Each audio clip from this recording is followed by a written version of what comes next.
Buenos días, buenas tardes, buenas noches. Good morning, good afternoon, and good evening. We are very happy to welcome you to the fifth meeting of the University of the Future Network. Our network has organized one annual meeting for the past 5 years, and we are very proud from our Innovation Center at the Secretariat of Academic Affairs of the University of Buenos Aires. We are very happy to host this event in such an unprecedented year. During these 2 days, our goal is to explore the challenges of higher education, what challenges are being faced right now in the face of the future, together with researchers and academics. We will be exploring decisions and question marks that we have in the different contexts and experiences in different universities. We are sure that this will be mutually enriching for all the parties involved, and we wish you a wonderful conference. We will now hear from the Rector of the University of Buenos Aires, Alberto Barbieri.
And more than 320,000 students, both postgraduate and graduate. And this involved great efforts by all the staff, both teachers and students, who had to change the way in which the content reached them in this way through technology. Of course, ICTs are the new paradigm that we are facing in this century, and this is a stronger and stronger tendency for education and higher education specifically. But this pandemic has enhanced this even more. So I believe that this forum for discussion is very favorable, so that the different specialists can discuss how what we've been doing will have an influence on the new normal or on the new university that we will have once the pandemic is behind us.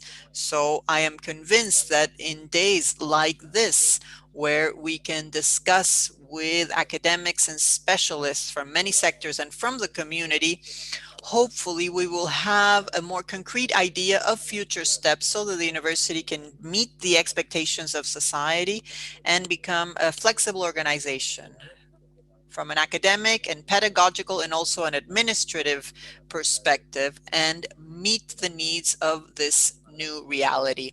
Thank you very much, everyone, and we wish you a very good conference, and to all the members of this university. Thank you.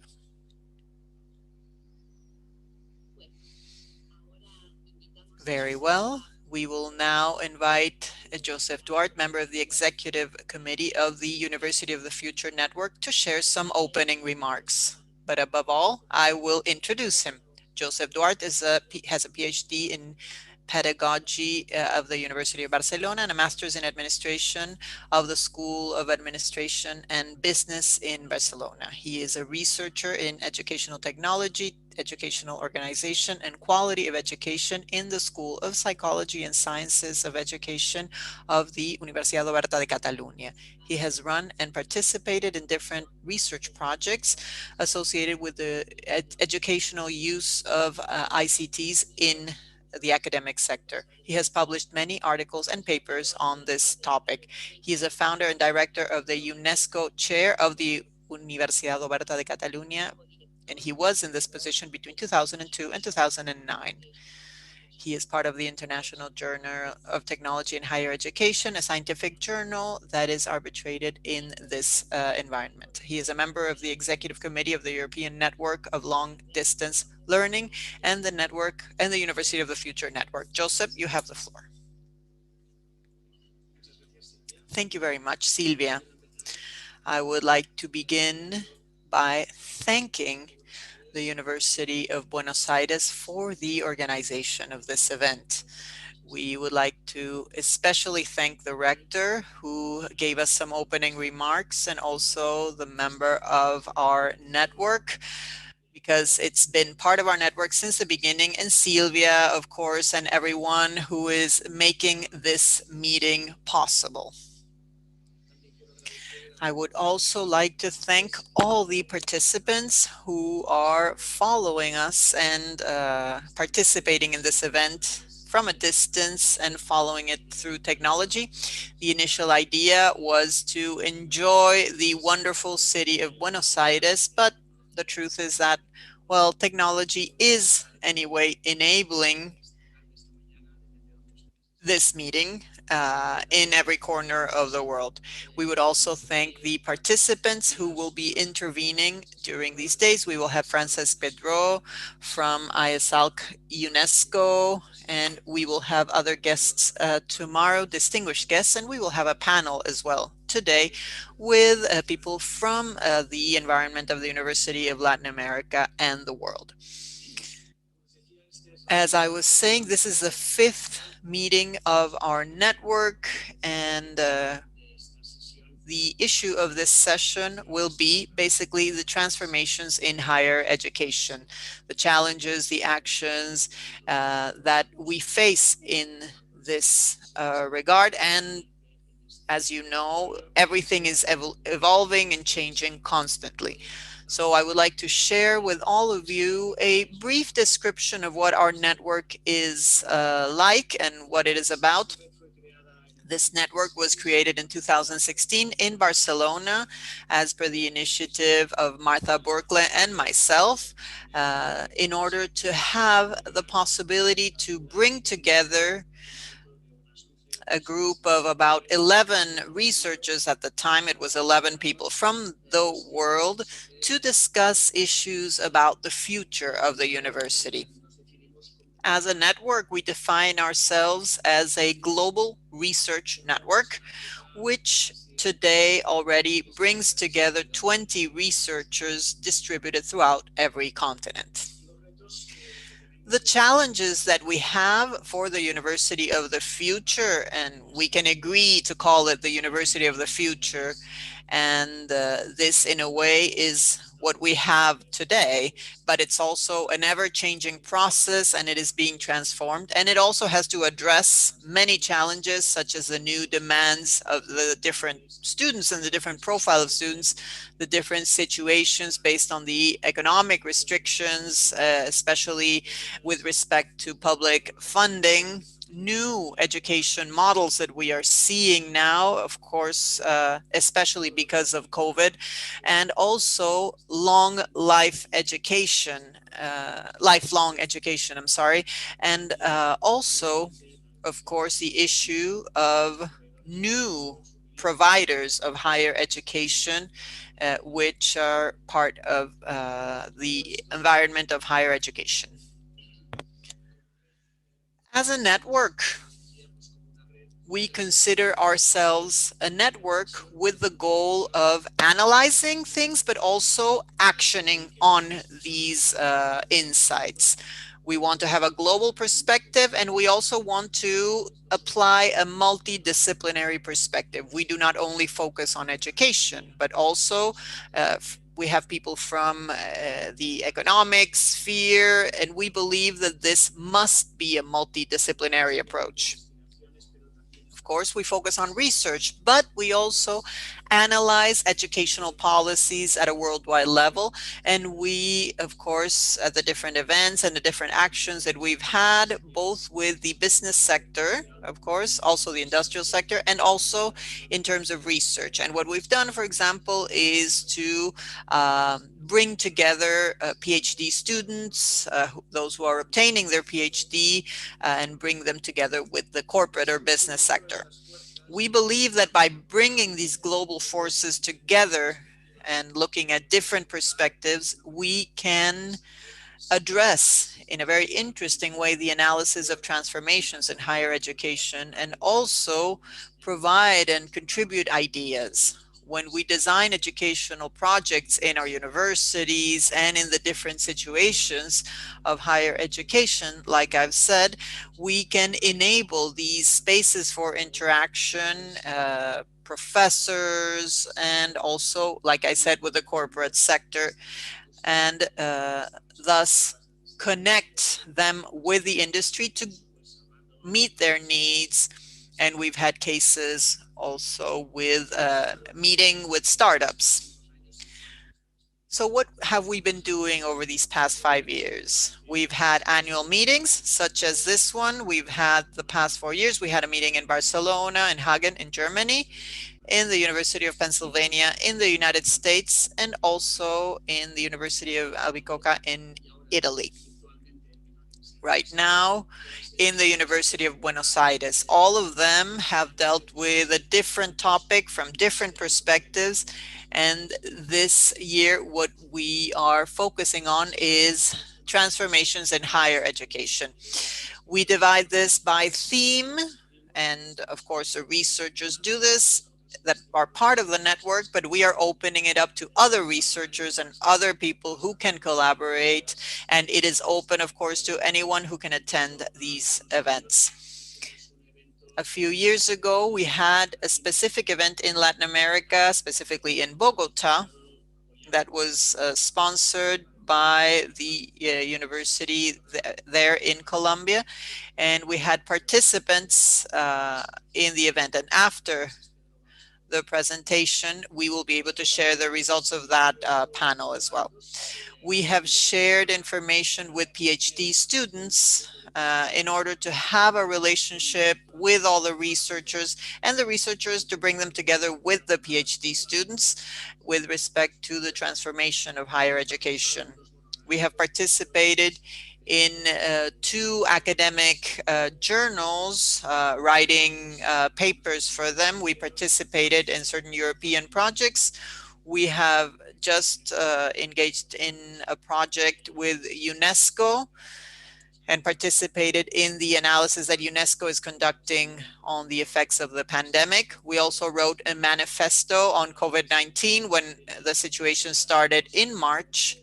And we are about to develop a book on specific cases of universities transforming their systems in these unprecedented times. We, of course, invite you to and encourage you to follow us, to send your suggestions and contributions, and you can see, of course, our activities. And you can, of course, visit our website, unifuture.network, and of course send any suggestions that you have for us to continue our work. Thank you very much.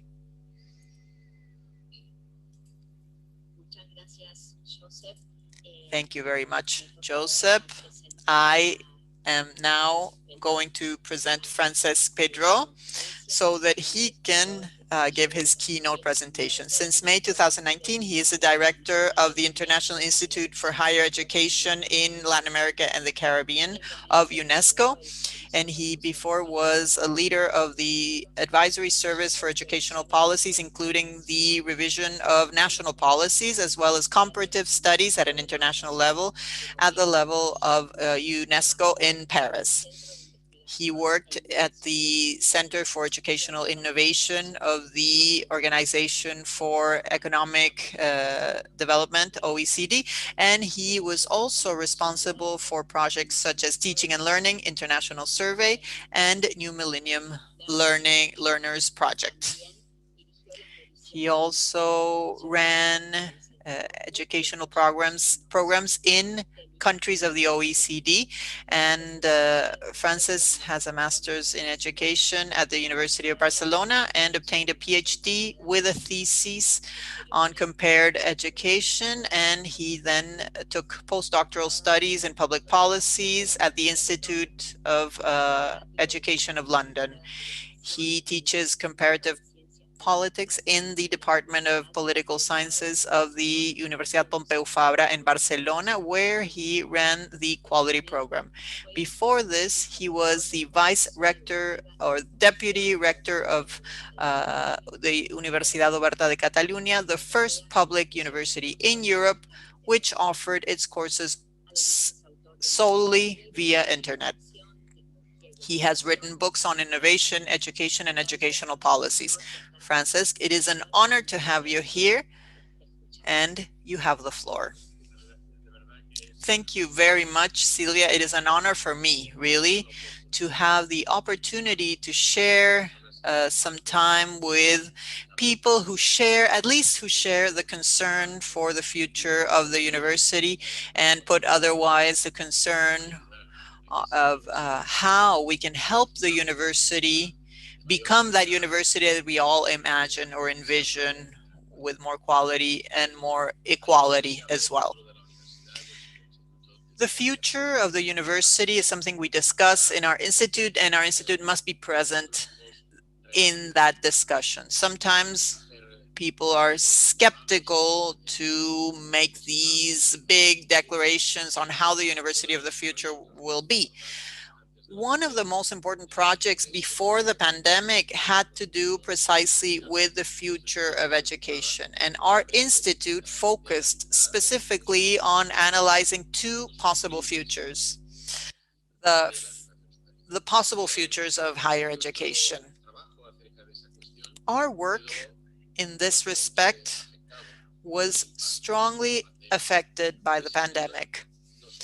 Undoubtedly, this affects us because it has made us rechannel our resources towards the analysis of the impact of COVID-19, but also, without a doubt, this will affect that future of higher education that today cannot be envisioned in the same way as we did in February. In more than one sense, you will probably remember a series of films, very famous films, Back to the Future, right? You remember Back to the Future, regardless of whether you like that kind of film or not. The truth is that when we talk about the future today, we are thinking of going back to the future, because the few universities that have been able to reopen in September have found themselves with a very similar landscape as the one we see on the screen, with fewer students in a situation like this, and this leaves a lot to be desired in terms of comfort, right? So this is a situation that we are facing today. And what I would like to share with all of you is that we have to take into account that higher education will be severely affected by the effects of the pandemic. That is a truth. And so I would like to begin by remembering that in many cases, without there being any alternative, in universities throughout the world, especially in those where we had the fortune of continuing, they chose formulas of pedagogical continuity that heavily depended on technology. During the emergency in March, and I would say up to 3 months later, there really was no alternative. We just used whatever we had available. If not, we could not ensure pedagogical continuity. I'm not criticizing, that things could have been done otherwise, or if there had been contingency plans. Well, today we wouldn't have an excuse to not be prepared for future crises. But more than that, I would like to begin by talking about the effects that this formula for pedagogical continuity, not so much with respect to COVID, which affects students, teachers, and the population in general, but to think about the options of pedagogical continuity and the effects that this is having on students, and especially the risks that they entail, mostly in Latin America. We can, of course, talk about many different kinds of disconnect or disconnection, and this has a strong impact, like I will explain later, on learning and on equality in terms of distribution, equal distribution of that learning capacity. So the first problem we have here it is called technological disconnect, but it is actually the lack of capacity or the lack of ability to connect to technology. If there had been contingency plans, instead of looking at the blue bars of this graph, which show the percentage of homes in the region that are connected with sufficient equipment and sufficient broadband in an appropriate way to continue the activities, probably instead of looking at the blue bars, if you looked at the orange ones, which show the number of mobile lines that there exist in those numbers, you would have realized something that we, the teachers, or those who are lucky enough to teach, and we would have realized that everyone has in their pocket some kind of mobile device. So the pedagogical proposal that is being offered today is being considered just an emergency or contingency situation, but it is not considering that in the region only 50% of the homes have the required level of equipment. Therefore, it is no longer a matter of a value proposal, but it's mostly a matter of emergency. Yes, they're just saying, okay, it's either this or nothing. But even in this option, 1 out of 2 homes is being left out. And this is extremely important. The second disconnect or lack of connection, it's not lack of connection, it's actual disconnection, is the ones that we focus on based on research conducted by UNESCO in June. And as you can see in this graph, the higher education students have more difficulties than the rest of the higher education students in the world in one specific aspect, which is their ability to self-regulate learning. This is illustrated by their difficulties when it comes to maintaining a discipline, which under normal conditions, when they have to actually attend the classes, they don't need to have it because it is imposed to them externally. But when they are left on their own to self-regulate, we realize that youngsters between 18 and 21, well, they're just out of the school system, and their abilities do not allow them to have enough self-regulation. So this is a situation in our research, but let me share another piece of information. Most students in Latin America connect to platforms of their universities, at least those who can, after 6 p.m., which leaves a lot or many hours in the day. I mean, I can maybe imagine, I don't know what they're doing during the rest of the day, but I do know that if they were attending school in person, those hours would be spent there. So in a way, they would involve exchange, etc. I don't know. I don't think anyone knows what they're doing at that time. Some people believe that they are going out into the informal market to try to make some money. Others think that they're just, at home, not doing anything. Or others say that they're studying the entire day and solving mathematical problems. We really do not know. But what's the logical thing would be to believe that they start the day connecting, above all, to connect to the platform, to know exactly what is happening. And this does not happen. And this is indicative of a low capacity for self-regulation and self-discipline.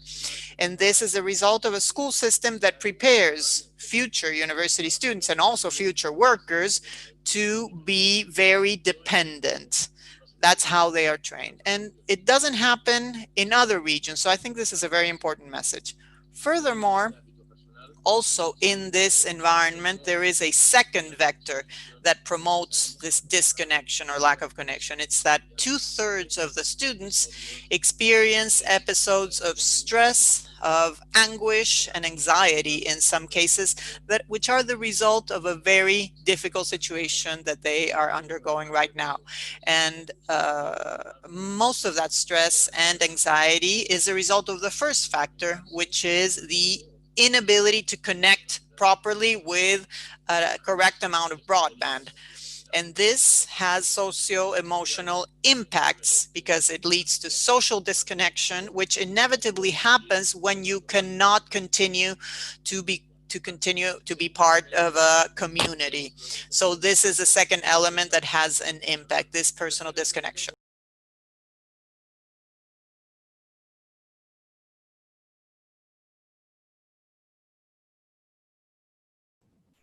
I do not want to criticize anyone because we don't know, but people just cling to whatever the university is offering in terms of technological capacity, and they end up protecting. And this is what we've seen in the first 4 months.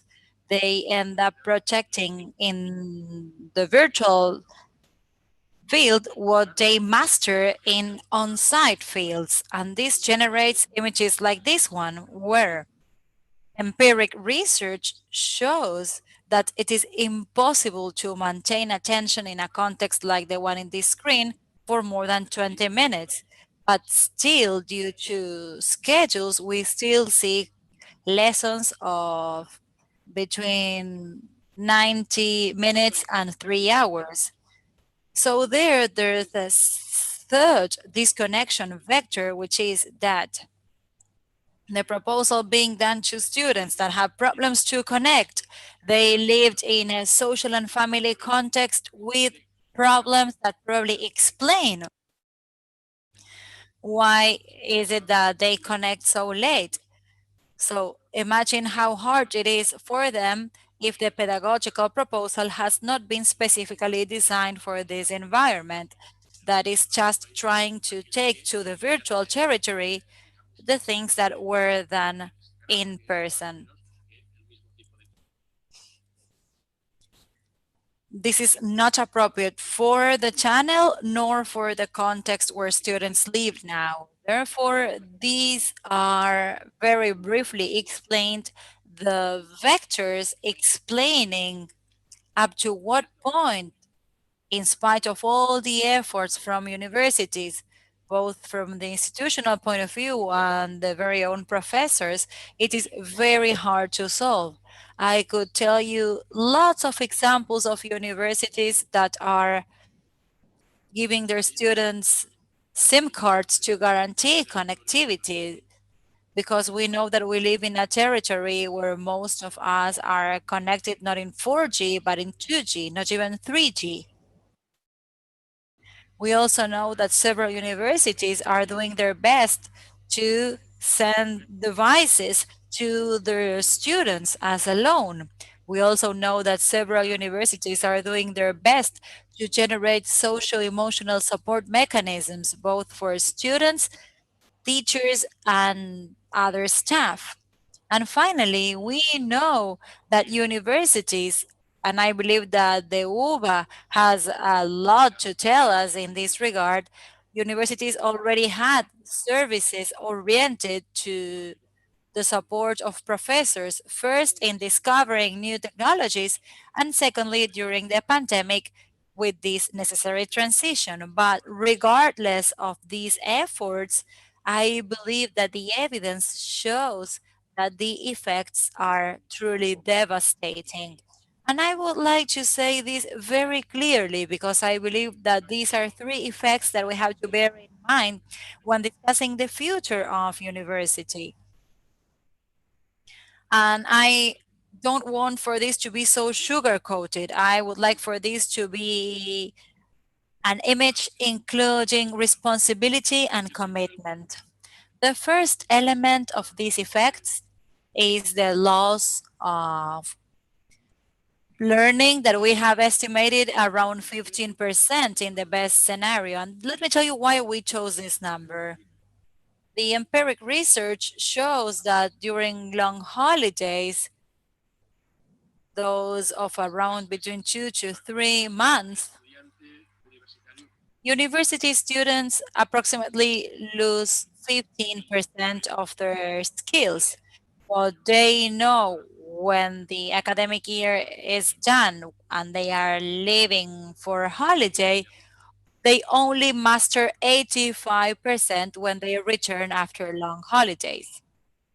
This has typically been quantified in 15%, and in this graph, it is compared to the Gauss graph, the expected results in black, and what we might have in blue. As I said, 15%. So, losses in learning that will have an impact on the labor market and on the skill set that our countries will have at their disposal. What is not learned during this period without acceleration mechanisms probably won't be learned. This won't be a terrible crisis, but in quantifying them, we see these numbers. This represents the equivalent to 8 years of losses, and in financial terms, per person, around $18,000 for those 8 years. If that's a lot or less, it depends on each environment. Second loss of students. We've seen this in those universities that were able to reopen both in Asia and in Europe and in the US. There were from 3 to 10% of students that did not return. Therefore, in places like our region, where the financial crisis might represent a delay in the economic development equivalent to a decade, we might think that those students belonging to families where they were the first generation of university students, it's very hard for them to return, not because the university won't be open for them, but because they cannot cope with that opportunity cost where a young person is not bringing home any sort of income, and also spending the little resources that the families have. The financial crisis that is being felt right now and the labor crisis, especially in those countries where informal economy gathers most part of people, well, even more. Therefore, in the best case scenario, we believe that between 3 and 10% of students won't return when we can reopen. And here we can say that this loss is especially affecting most vulnerable students, and especially, and I would like to stress this will affect more in our region as in Africa. It's affecting more women than men, given the traditional family structures, where these women are expected to have a more decisive role in their daily home management. And I am not saying that I support that. I am just telling you something that is very sad, but unfortunately will be a part of our future. And also, we are going to be losing in equality. After the crisis, in terms of learning, this will look like a capital K. If you try to draw a capital K here, you will see that there is one line going up and one line going down, opening like this. So what we see here is that the distance between those that for several reasons have higher acquisition level for competencies and those with lower skills, that gap will expand, and it's actually expanding. And if you'd like to see this in a different way, curve A represents the famous Gauss bell, and the other one represents the distance between the higher and lower percentiles. Therefore, there is a loss of equality that in other domains we've seen that this could be equivalent to a decade. Therefore, this is not a happy overview. But it is important when discussing the future to have our feet on the ground and know what is the reality that we are dealing with. And I should say that the current situation is much worse than the one we had in February. That was not even a very good reality for the region, both in terms of quality and equality. But I will leave that discussion for another workshop. But it's not all bad news because, as they say in China, all crises being around opportunities. And I think that in this case, universities have the chance to face the future, this uncertain future that we don't know when it will come. Probably it will come with a vaccine, maybe in the midst or by the end of 2021. So that future will be there. And I believe that universities will have to prove their capacity to seize the opportunities created, that according to our institute are there are four. First, to move to a hybrid scenario. These were the colleges in the US precisely in September, by the end of September. And here you can see that only a fourth of these universities were trying to reopen with on-site lessons or to offer mainly in-person classes. And this is very important in the US and very different from the situation of many countries in Latin America, because in the US, like in Canada, they usually have residential education, and this means that the expectation of a young person leaving home and going to a campus to stay there for 4 or 5 years won't be fulfilled. And from the institutional perspective, the college won't be receiving all the money that they would have with those students staying in. But we could see the positive part of this graph, taking into account how more than two-thirds of these universities and colleges have decided to embrace, at least for this year, some sort of hybrid scenario. And hybrid not in terms of saying this college will be on the one hand an in-person university and on the other hand an virtual university. So what we mean is that this hybrid scenario implies some in-person activities and others, and probably more, at least in at the beginning, will be done through technology. The situation described by this graph is completely convergent with the statement of the most important universities in the UK, especially Cambridge University, when in July they announced that for this academic year, starting at the end of August 2020 up to June 2021, they wouldn't be any master classes for groups of more than 10 students. Those classes would only be done through streaming, and this creates great advantages both for students and the university.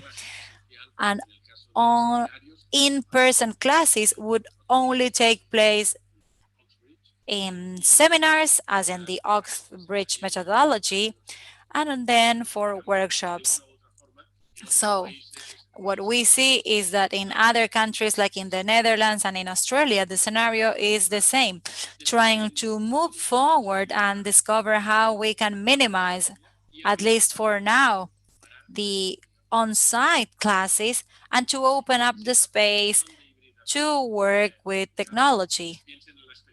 Let's think of the students' experience in terms of this hybrid scenario. If we propose to them to spend 20% of their time on site and 80% of their time online, we should see if after the COVID emergency, this can sustain in time. Because let's think that most students and even researchers on the meaning of the university experience, students are looking for a vital transformation experience. And this is something that we have all experienced. Our life was completely transformed because we were able to attend university. And this transforming experience goes beyond courses or learning mechanisms. Learning is not enough to have that transforming experience. University is above all a community, a universe, and this is where the name comes in Latin, a universe of professors and students where you are not only developing skills or learning, but also you are developing yourself in the community, in the social sphere, in the cultural sphere, in the artistic sphere, and in Argentina, also in the political arena.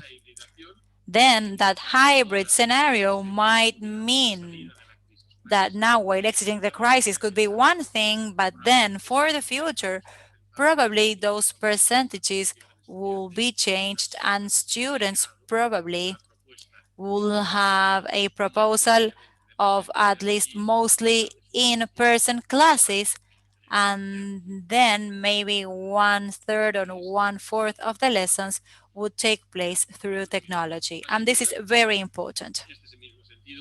Secondly, same direction, we perfectly knew that this window of opportunity is not an opportunity that just was created by COVID-19. This is very old. Actually, in 2015, most universities in the European Union, traditional universities, were already offering some hybrid scenarios in their courses.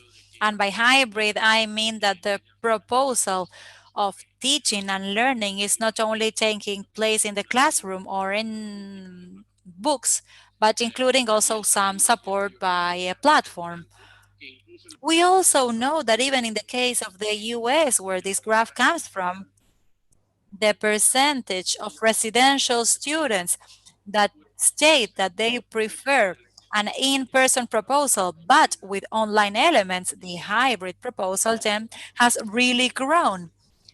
So this is also aligned with the explanation, even for residential students, stating that many of the elements being offered in person could be offered in a better way through a platform. Second window. I believe, like what we see in this picture, the pandemic has shown that the emperor can walk around completely naked, like in the story, right? Because one way or the other, what we couldn't get before, which were for those teaching mechanisms to be transparent. In universities, we always believe that teaching is a private thing. Now, with the context of the pandemic, due to the fact that we couldn't do anything else but resorting to technology, now everything has become transparent. And in this regard, I believe that here we have an opportunity, because since teachers are no longer demonizing the use of technology and have realized that in order to seize it in a good way, they need to deepen their knowledge about psychology, didactics, and institutional design. This is now part of a sphere that they didn't want to acknowledge that they were missing, and now they can truly see its absence. Well, this is the time to seize this opportunity. And the truth is that there's a lot to do in this regard. One of the spheres where universities have really developed active strategies for teaching and learning is business administration, especially for business schools. But please see how, in the European scenario, most activities are still master classes or lectures. And this is very clear that probably what students are looking for and what companies hiring them are expecting from them is for students to develop skills that won't be developed only by sitting there and listen to a lecture. There must be other skills as well. Due to the situation, we do not have information yet of what are the methods being mostly used in Latin America, but probably the situation is very similar to the one in this graph that, as I explained before, is restricted to business schools or business management schools. Third window, one very important. If there were any doubts, higher education at a distance will become once again a very powerful axis of international competence and in the regional scales. In our region, in the past 10 years, higher education at a distance has grown 70% in 10 years. And still they represent 8% of the students in the entire region, with some countries very advanced like Brazil, where they represent 15%. But let's pay attention to this graph because it shows up to what point adult population and then families, companies, and the social context where universities belong to in our region seems completely devoted to this future of distance learning, because in Argentina, Colombia, and Mexico, and also in Brazil, most people believe that in a decade there will be more students of higher education at a distance than in traditional universities. Therefore, this border that 2 decades ago existed between distance learning reserved for adults or people looking for a second chance and university education in a traditional way, at least in terms of the unit of how it's being done, will be diluted. And those universities not developing an online higher education strategy will probably be disappearing or will be highly affected, because what we are doing right now is distant learning in an emergency. But we should also seize this drive, this momentum, to use it for the future. And we have seen this also for other colleges, other universities that have their own MOOCs.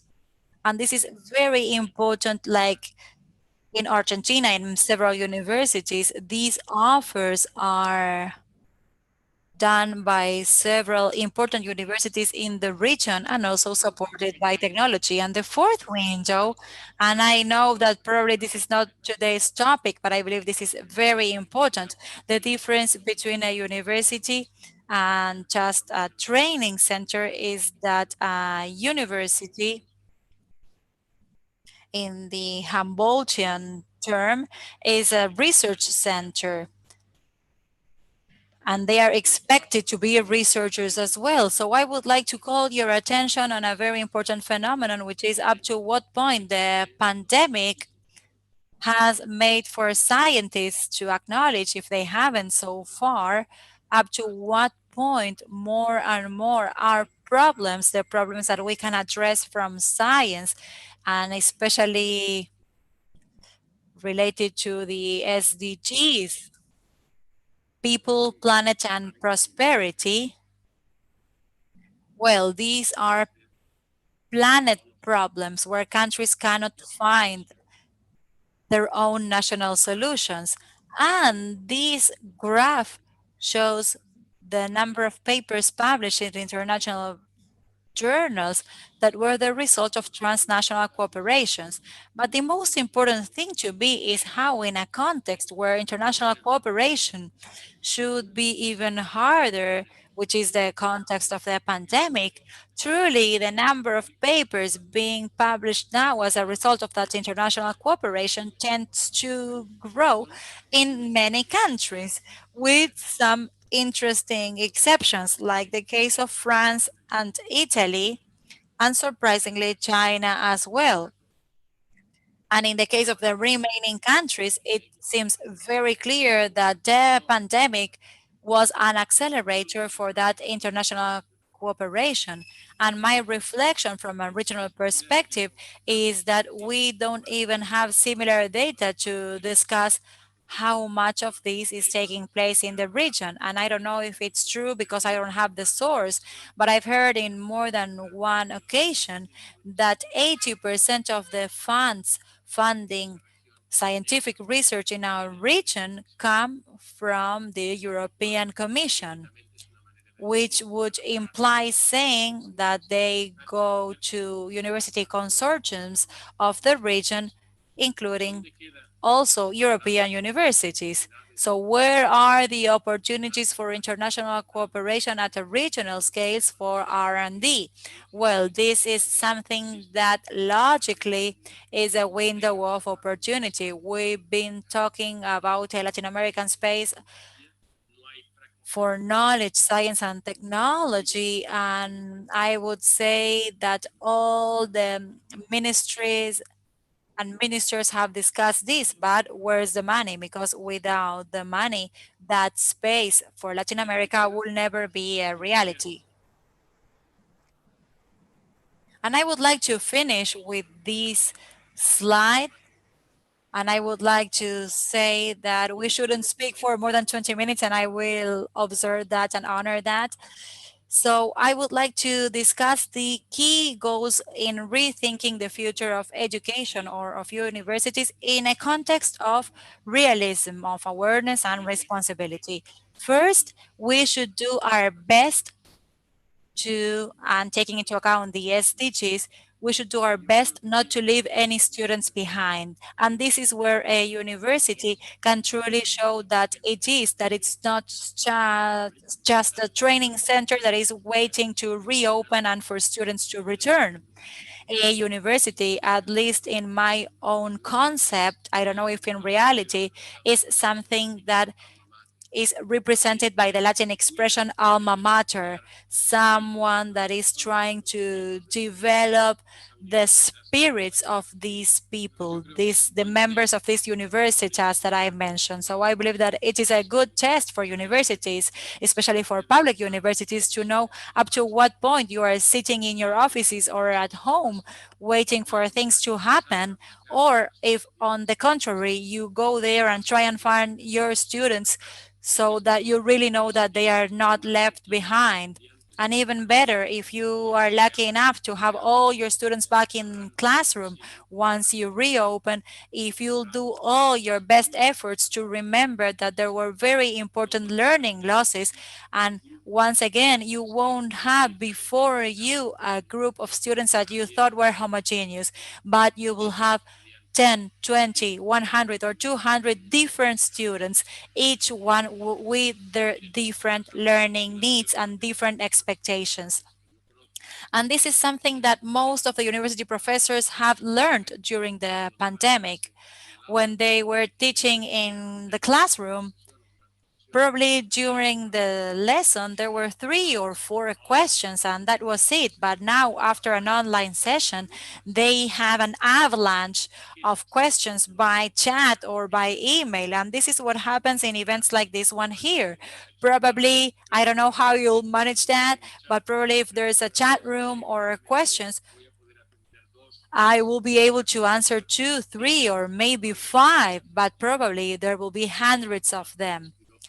So I am apologizing beforehand because logically technology shows that I am not talking to a group of people, but I am speaking before a group of people that are individuals, and all of them have the same legitimacy to ask for the attention of their professors. So what I believe that should be a very clear message from UNESCO is that we need for universities to have a proactive attitude in terms of equality, and we need to guarantee this right to higher education that is very important in the public service. And secondly, I would like to stress also that if universities, and once again in the Humboldtian meaning, are communities of researchers and scientists, whatever their specialization sphere is, we cannot ignore what has been an ill-designed experiment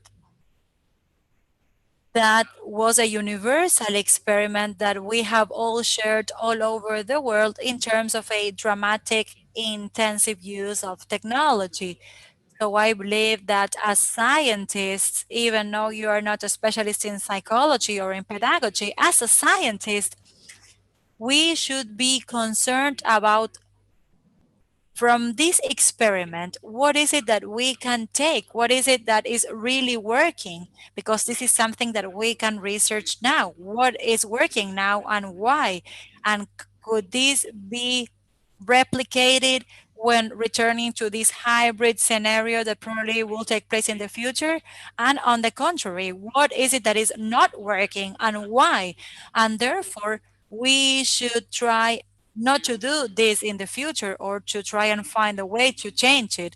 I believe that this ill-designed experiment that we have all undergone by force majeure, because probably nobody would have accepted this, and in many universities the use of technology was demonized by many of the teachers.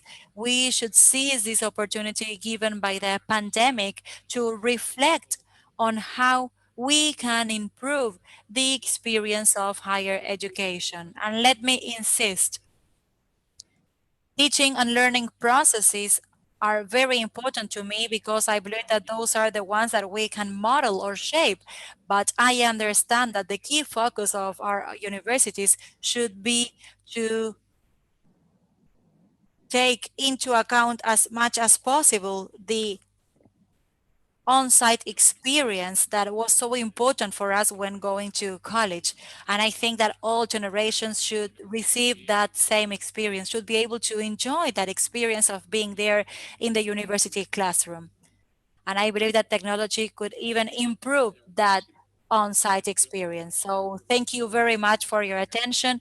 You can download this report from our website on COVID effects. And in 2 weeks from now, we're going to have a report on the specific impact of COVID in the research centers of universities, and another one on the effects of the pedagogical continuity in students.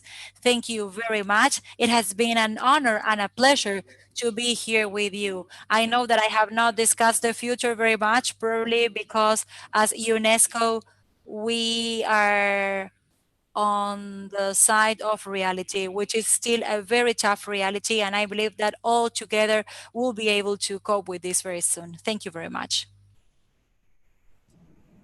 Thank you. Thank you very much for sharing your ideas so that we continue thinking about this problem and for thinking about the complexity of this context that we are all experiencing, especially what the challenges are towards the future, which is actually our present, to look into the future. And as you mentioned, it's true, we do have many comments and questions in the chat. It's not hundreds of them, fortunately, so I think you'll be able to answer them all. We have people from Ecuador, Brazil, Costa Rica, Peru, Uruguay, in different regions of Argentina, and many people in Buenos Aires. We also have special greetings from Gustavo Garcia Lutz from Uruguay, who thanks you and sends his warm regards because you worked with them when they created, when you created their lab. Of course, we thank you and we have a lot of warm regards, but let me read you a few questions so that we can summarize your answers. As university professors, how can we contribute so that the impact of COVID-19 is not so drastic on our students, not so hard on them? Another question is there a restructuring of the content when we move on to a hybrid model? Then Beatriz Gastrochans asks, how can you create a bond between the increase of massive online courses of the MOOCs and the positioning and advance of the distance model in higher education? And there is one more question that discusses the research and development framework, but it doesn't refer to artificial intelligence. So the question is, isn't that one of the responsibilities of regional organizations such as UNESCO? I will start by the last one because it's the easier one to answer. True, for UNESCO, artificial intelligence and its impact, ethical impacts, and also the effects on education, especially higher education in our case, does account for one of the priorities, but we do not have specific data on it. The data that I've presented is an aggregate of all of the research, scientific research that has been conducted. And there's an opportunity with many challenges, both from a pedagogical perspective as well as from an ethical perspective. I believe that it is extremely important. I don't know if I will remember the other three questions, and but the connection between MOOCs and distance education. I think this is very clear, and I think MOOCs have a lot of a massive aspect in their origin, but right now it is becoming not so much a massive thing, but mostly a specific modality to offer distance education. And this is in combination with micro credit courses. This could be very important for young people and for adults as well that do not have the sufficient academic requirements to obtain a degree. As a result, it's not that I am advocating for MOOC, of course. We know the difficulties associated with the low rates and the low graduation rates that are obtained. But the truth is that the pedagogical proposal that there is, in my opinion, is extremely interesting and is probably something that 20 years ago we couldn't have done. And of course is indicative of what the future holds. And the transformation of content, there was a question on that when we move on to a hybrid component. I'm not so sure. We should be, I should have the possibility to have a conversation with the person who asked this question, because I think that what is happening, we should not talk about hybrid models. We should just talk about the disruption, you know, a course that used to be taught face-to-face abruptly becomes distance education. So this maybe lasted 2 or 3 months, but I think that all teachers have become aware of the fact that they cannot keep doing the same thing in a virtual environment. The context has changed and the channel, of course, requires different things. So I'm not sure if the content as such has to change. What I do know is that today, more than ever, teachers are aware that they need like an engineering of their courses. And probably before they did not see this as an urgent matter, and now they do. So I think that that engineering that they need to implement will have a strong effect on the prioritization of content, especially in the approach of that course. Because in my opinion, It will probably no longer be so much related to the content, but mostly focused on developing competencies. So this involves a level of complexity that is above the mere transmission of content or conveying content. I believe, as I said before, that the pandemic has reminded us that, the emperor has no clothes, and everybody's doing whatever they can because no one has ever explained them how they could do things better. And even if they had explained this to them in many universities like the UBA, and where they're doing things very well, they don't have incentives to really okay, stop and think really what the advantages are and start thinking if with a higher investment, maybe their students could learn more and could learn better. So there are no incentives for teachers to do this. Right now, there is no incentive. There is simply an emergency. Either you do it or you lose your students. And I think the first question has to do with what we can do from the perspective of the teachers. I don't know, maybe I'm very ignorant, but I can't think of what we could do. But what I can say is what I would like to see if I were a student when I stand in front of a teacher, but in a virtual context. I would be very grateful if people would ask me how I'm doing. I think that in this context, above all, before students, everybody's a human being and human beings who are suffering. So I think that that's where the greatness of a teacher lies. Yes, when they recognize that they have a human being in front of them more than a student, and probably like them, they are suffering. If they maybe experienced a death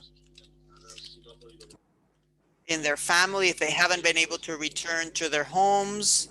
And this is a gesture, I think, a gesture that makes the whole process more humane, and it's very important. Obviously, maybe it's not in any academic journal what I'm saying, but it does make us more human. So I think that's very important. Thank you. Thank you so much, Francesc. Um, we have people from Canada and from Bolivia. We have many, many more questions in the chat, but of course, they all ask about these issues that have been addressed, and we will take note of them. And we would like to thank you for the possibility and for participating in our meeting, and also everyone who is following the transmission live. We will now take a 10-minute break and we will prepare the next panel.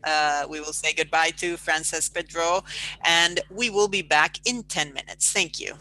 Thank you very much.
Good afternoon. We are now here to present the panel about transformation in higher education in Latin America.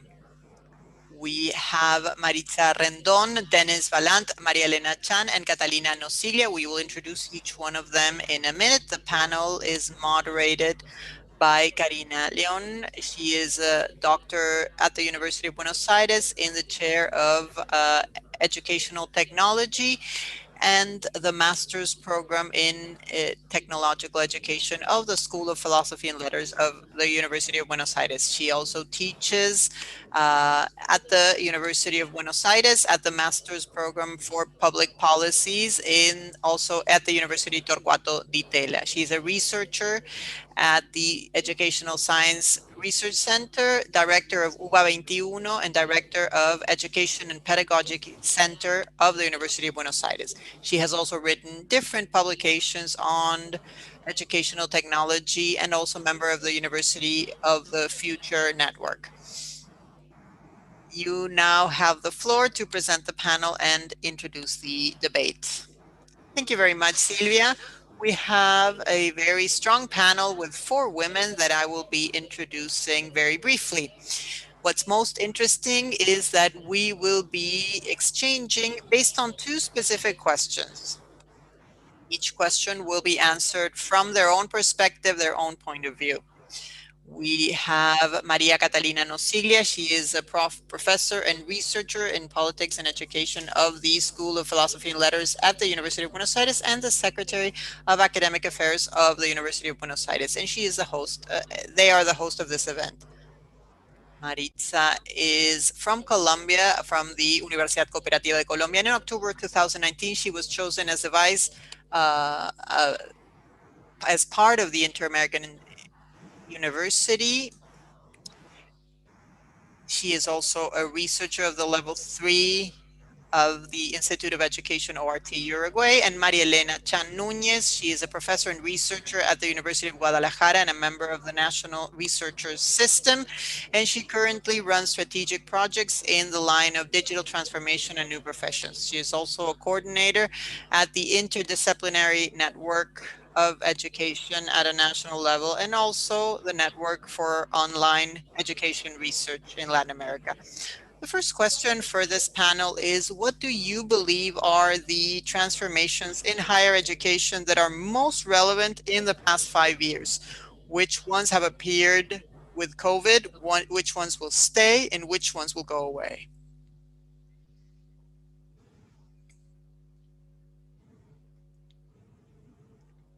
I will begin. Thank you very much. And I will begin by answering, but above all, I would like to thank you for this invitation. Thank all the colleagues from UBA and from the network, and also my fellow panelists, Maritza, Maria Elena, Catalina, and Karina. And also I would like to thank Silvia, who introduced us. In order to respond to the first part of your question, Karina, I would say that overall, the strong growth in the number of students has been the most distinctive characteristic of higher education in Latin America in the past few years. This trend towards a more massive approach for higher education has seen a tremendous growth in these past years. This particular phenomenon that was seen in our countries have been joined by other indicators and other characteristics that are not so positive. One of them is that the investment on research in many Latin American countries is now at an all-time low and is stagnated. Also, the human capacity to conduct research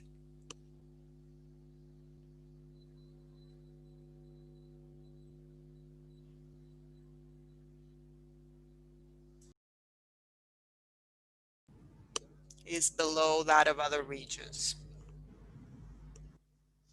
And this first part of the question, or the second part of the question, the COVID situation, I think, has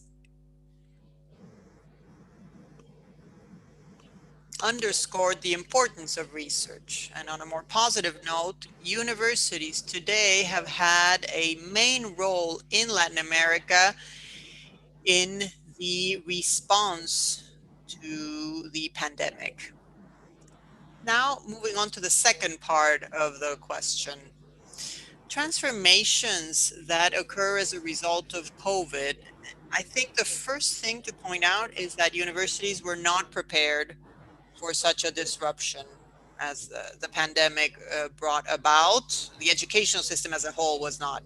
And the closing down of universities and the lockdown situation led to a very quick application of distance education interventions to ensure the pedagogical continuity. As a result, this created many opportunities and also many difficulties from a pedagogical, technological perspective. And I think the changes in the working conditions of many educators and professors and teachers. In an internal discussions that we were having, we were saying that we are all subject to a situation of very high stress, work-related stress.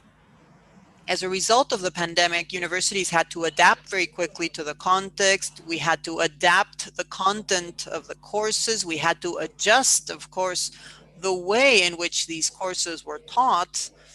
And at the same time, we faced enormous challenges from students and teachers to have internet connection from their home and have a space where they could work properly.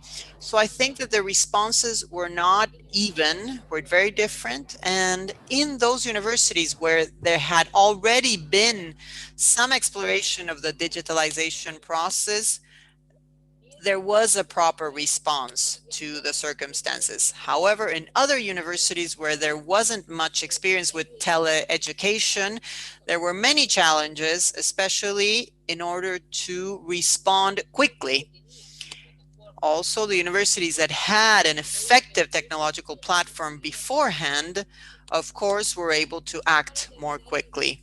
To conclude, and to stay within the time slot that we were given, I think this part has to do with transformations and the changes that will remain in place.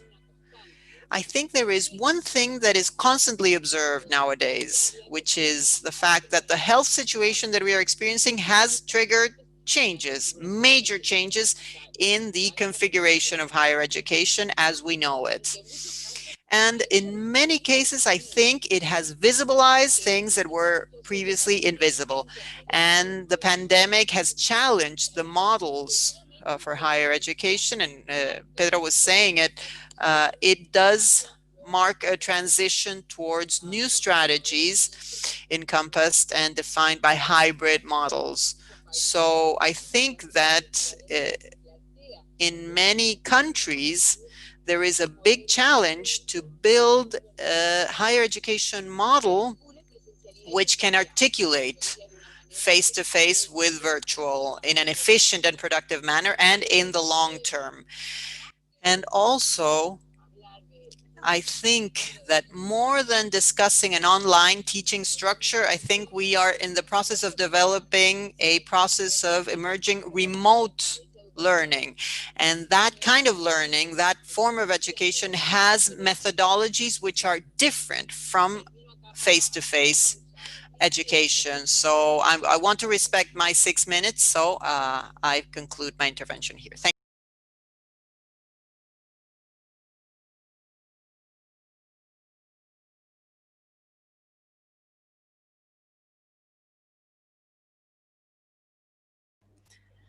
Good morning. Thank you for inviting me. And I am very happy to be here to reflect and discuss the current scenario. To answer the first part on about the transformations, it is true that this is the Americas region, but probably in each country we have different situations. But the general situation is that the number of students have grown and also the number of programs in the past 5 years. We can see that internal systems for QA in institutions are more structured. There is more awareness to articulate the mission, the vision, the educational projects, the fostering of research. And I believe that we are having more awareness, which is also a result of the democratization of knowledge given by the rise of the internet. And this is an element that we've seen too. Also, in the past 5 years, we've experienced a small growth, and I would like to tell you that in Colombia, 20 years ago, we had graduates from a virtual master's degree, but that was it. And in the past 10 years, we've seen some increase in the number of students and in the number of virtual programs and reducing the typical distance learning programs. So there we see some elements that took place in the past 5 years. And also, an important element is that higher education institutions are having more partnerships, agreements, not only for in-person, but also for virtual programs. So what happened with COVID-19? COVID-19 accelerated what we couldn't do for decades. We are no longer afraid of incorporating technology. Professors and students realized that this was the way to survive. So we needed to be active in education. And COVID then brought important elements for the incorporation of technology and to invest more in digital resources, not only in databases, but also migrating the institutional repositories to more robust systems than the virtual environment, because life had to go on and the process of learning had to continue. However, it wasn't all good. And Pedró discussed this too. It also accelerated mental health issues. The complexity of not having this social connection, as Pedró mentioned, but also being confined in reduced spaces for many people where everything was taking place. So now in confinement, you are not only a student, but also a son or a parent, or you have many things to do at the same time. And this has generated many mental health issues. And according to statistics, this is very important. But also, I believe that this has accelerated the financing flexibility strategy in higher education institutions for students to be more inclusive. And behind this flexibilization, we are also seeing important strategies in terms of the need for institutions not to work on historical prices and costs for education, but to bring along real costs and prices to be able to flexibilize this funding strategy, discount scholarships, the different strategies that we've been developing to keep our students.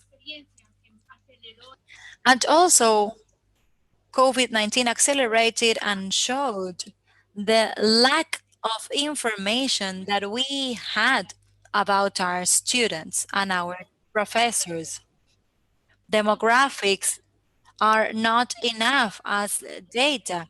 It's not enough to know if they are married or not, if they work or not. There are many background elements that we need to know for our 360-degree characterization of the student, the professor, and all the people working in these institutions. These are important lessons that we learned. So who will stay? Many will stay. Personally, I believe that the incorporation of technology is converged, and the same way the different modalities converge too. And I believe that we'll reach a point where students will be deciding what modality they would like to learn in. Maybe they could be in one hybrid semester or one in-person semester. And this is our responsibility to open up or extend this offer. Also, I believe that we are going to be more aware of following up the results. As Denise and Pedró said, now everything is more evident. The good things are evident, and those that we are not doing are even more evident. So I believe that there is a need for important strategies to follow up the learning, to accompany professors, to offer technology incorporation with a pedagogical perspective, and also being able to change old structures. These are just general ideas. Thank you very much.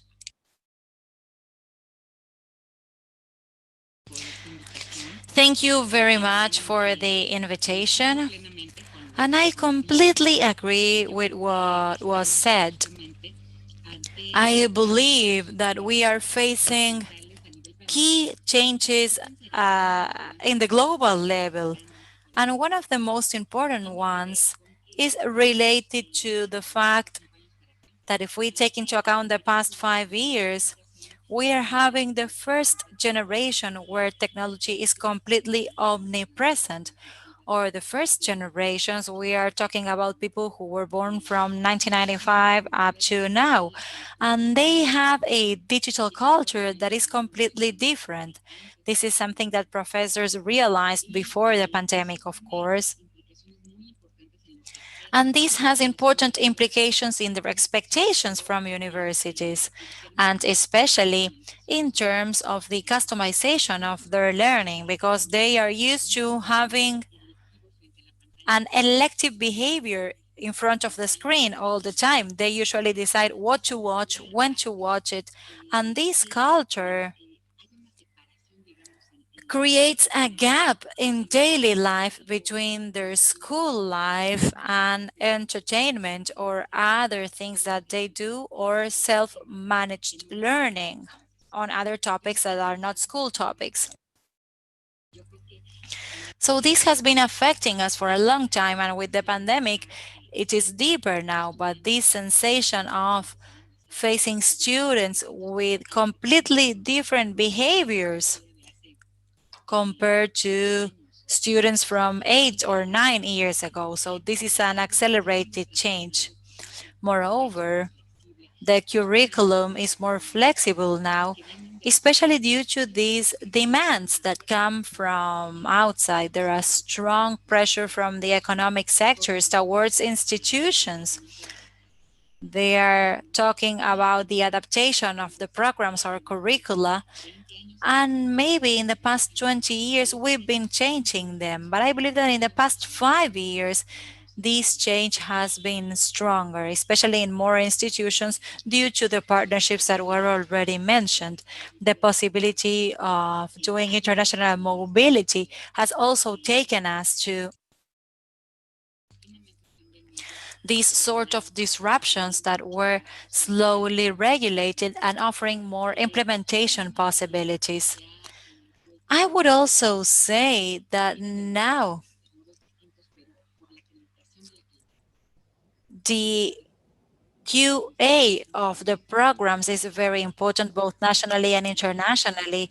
And I believe that this has a strong implication when talking about the things that appeared with COVID. I would like to articulate these elements. On the one hand, we have emerging professors that have responded in the best possible way and with huge efforts. I think that teachers and professors are heroes and sheroes right now due to the efforts that they've made in terms of owning as fast as possible technologies that were not present in many of the models. And I believe that this takes us to be worried more about didactics. They are more concerned about now, and this is a didactics mediated by technology. And I believe that now innovation is on the shoulders of professors, given the speed of the adaptations, but I believe that there is a lack of a model, and I believe that distance or online education models, which are several, have not been used a lot or enough. And I think that there is a debate element, because one thing is for teachers to be the owners right now in an accelerated way of technologies, to do synchronic education and asynchronic education in some cases. And I completely agree with Janice when she says that the institutions that already were digitalized in terms of their contents were able to adapt more quickly. Those universities that already had online distance learning and media probably were able to use this support a little bit more. But in terms of the things that will remain, I believe that the use of technology will prevail in classes in terms of digitalization. But also, I would expect for this hybrid scenario to be more and more consistent, taking into account the distance learning models due to the following. It's great for us to have these tools like the one allowing us to gather today. And I think that webinars, international webinars will remain, will prevail, and this will be a huge gain for our possibilities as educators and as professionals in any field. But also, I believe that there is a burnout in a way, because for students this has been a paradox, because the thing that gives them satisfaction to use the fact of being able to connect with whoever they want, with whoever they want in technologies. But now, since these technologies are more like forced into them, this is generating an important wear and tear, and also many students are abandoning schools or classes. So on the one hand, I am optimistic, but on the other hand, I would be worried about people believing that this is all that online education can offer, because there's much more. So I believe that we should try and manage it differently. Thank you very much for the invitation to participate in this panel, for this important meeting for our university. We are now finishing the academic year, so the reflection and the challenges that we faced, universities located all over the world, in the sense that our academic calendars are not the same. We are now finishing our year that was completely virtual, and some of you are just starting your second year in a non-traditional way compared to what was or used to be normal. So for us, sharing experiences is very important. I won't repeat the trends that you described, because I share them all, and I share many of the reflections that you made, and I don't think that I could say anything new about that. But I would like to stress that another trend that took place in the past few decades was the expansion of ICTs that universities were facing as an organization for professors and students, in terms of the challenge of integrating ICTs in university life, both for teaching and also for the administration of universities. However, even though this was available, if we take a look to the figures in Argentina and Latin America, we see that virtual teaching was very few or very new in our context. In the case of Argentina, only 5% of university teaching was at a distance, and in post-degree students or masters were only 3%. Argentina is not very high. In the case of the IDB, we see that in Latin America there was 17%, and in virtual learning but it wasn't very much expanded in the Latin American context for the distance learning. In the case of the UBA, we are a huge university with 320,000 students that could have been where distance learning could have been very well for this large number of students.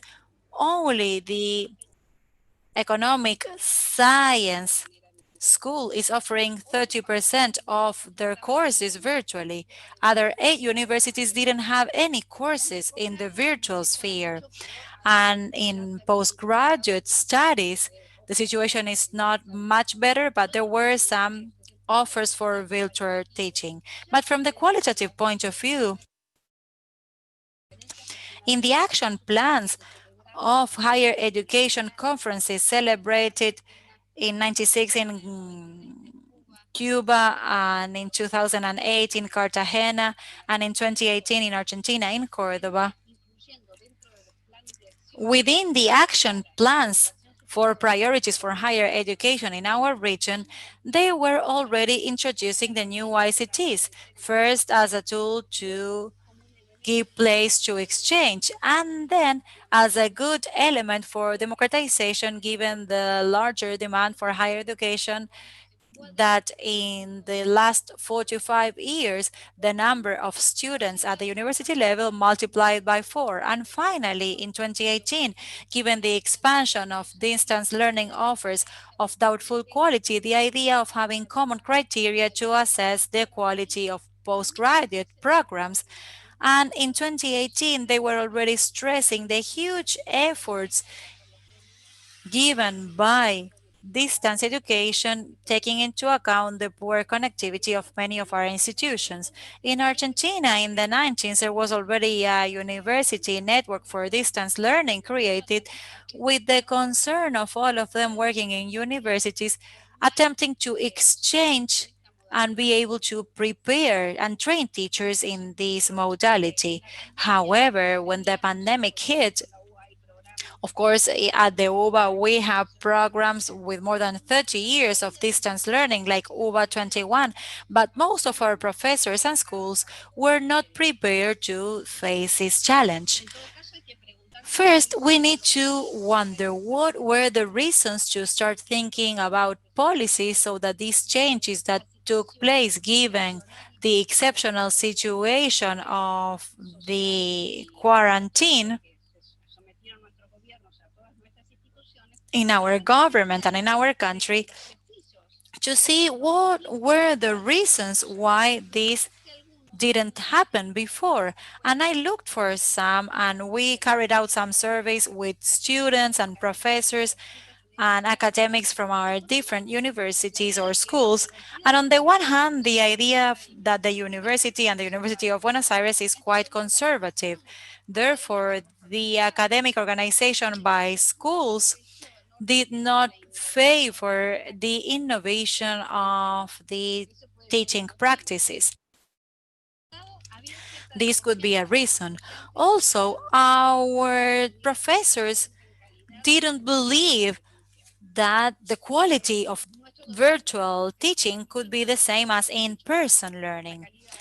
Our professors give more importance or believe that in-person teaching will have better quality. And actually 41% of professors thought that the learning of students in virtual modality were below compared to in-person lessons.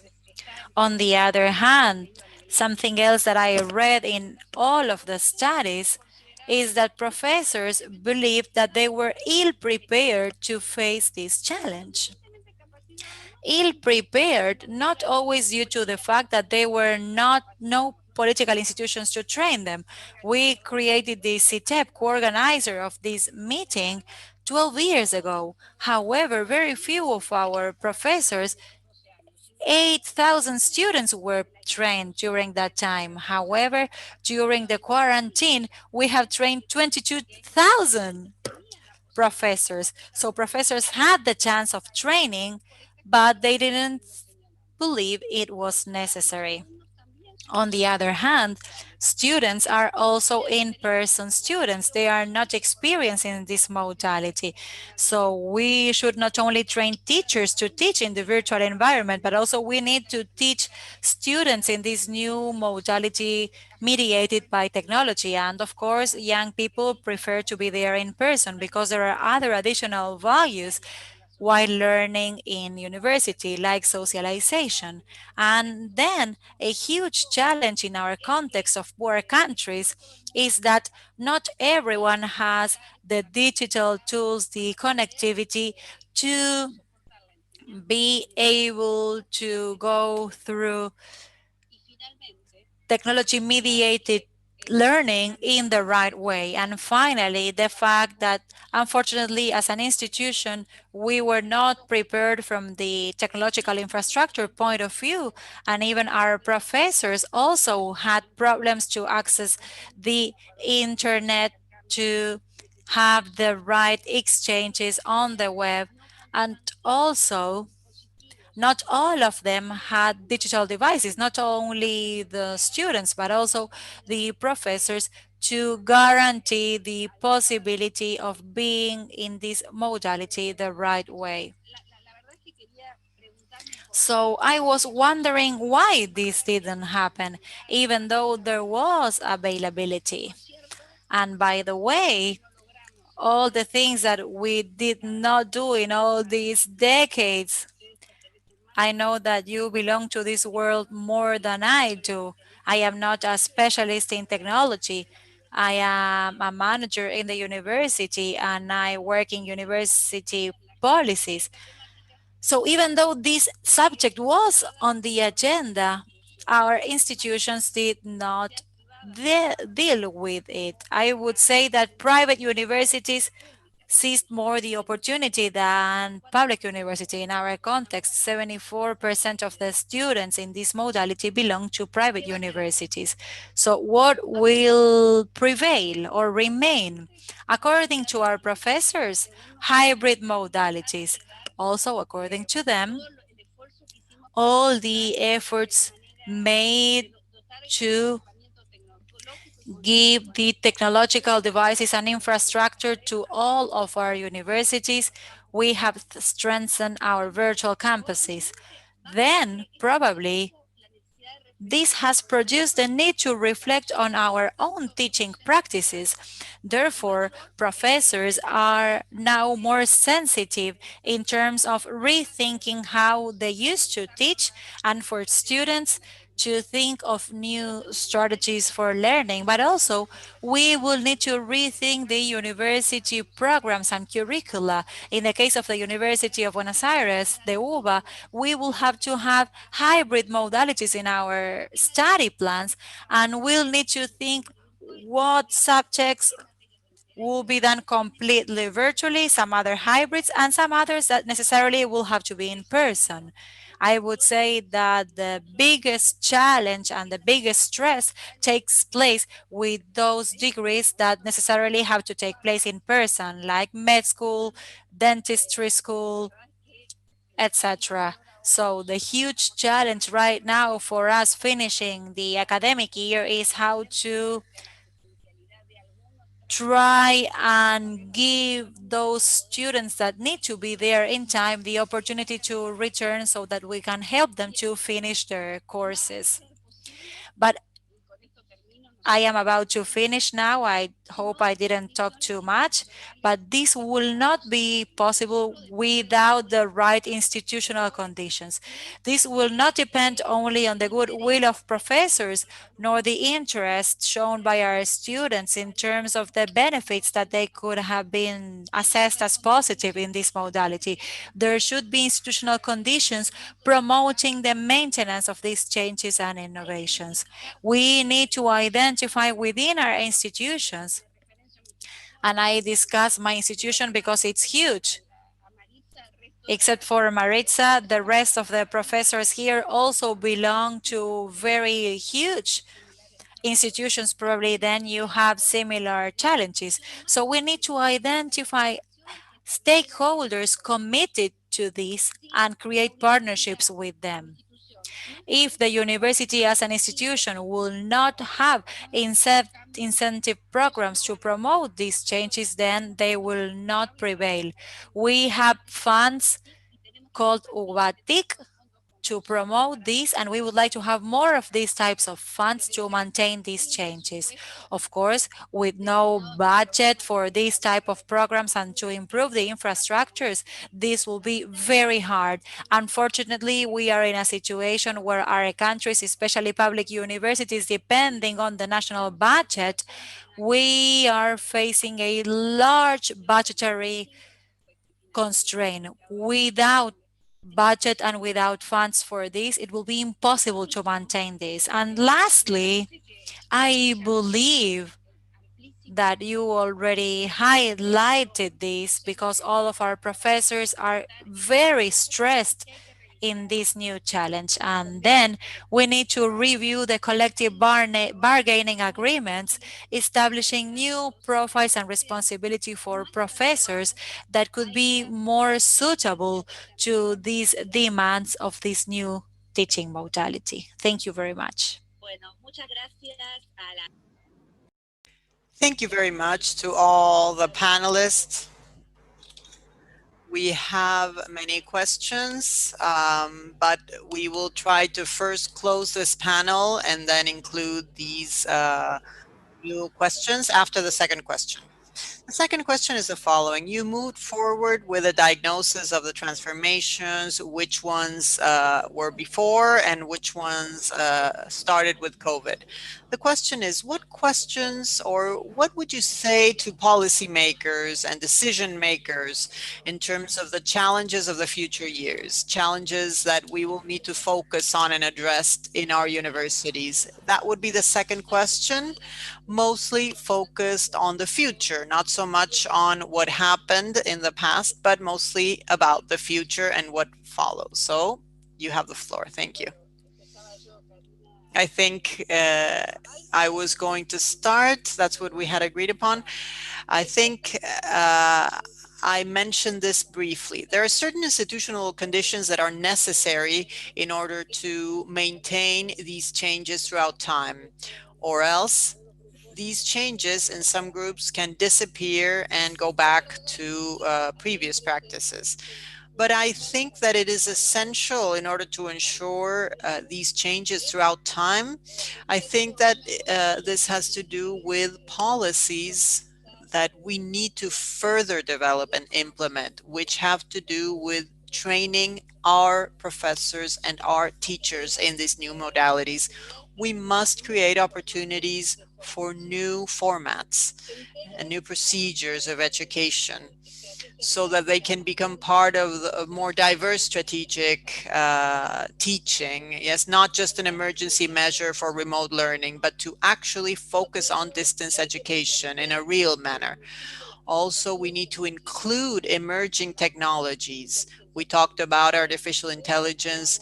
We discussed teaching through other resources and other digital devices. We also, in our programs, we need to focus on the content, but also we need to focus on the ability to engage in practices that will foster articulation between the different academic units and foster interdisciplinary work. Of course, our university does not favor this. We have 50 buildings distributed throughout the city of Buenos Aires. We have more than 3 university campuses, so this doesn't favor this. But we must precisely focus on technologies, and because this allowed us to interact better between the different professors. And this is really an essential element to really create practice communities.